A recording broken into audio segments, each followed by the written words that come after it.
各位好，今日係2025年嘅3月3日，晚上接近11點鐘。新光喺過咗今日之後就會結束㗎啦，唔會再北角新光戲院。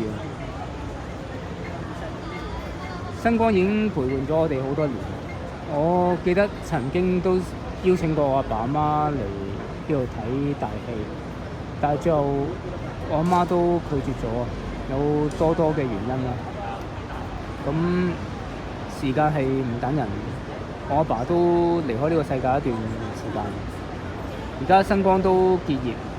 咁今日咧就有好多影迷都嚟送別新光嘅，咁有警員喺度維持秩序啦。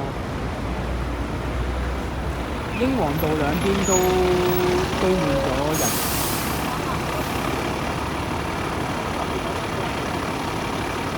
感覺到係一個時間消逝，一個時代嘅過去咯。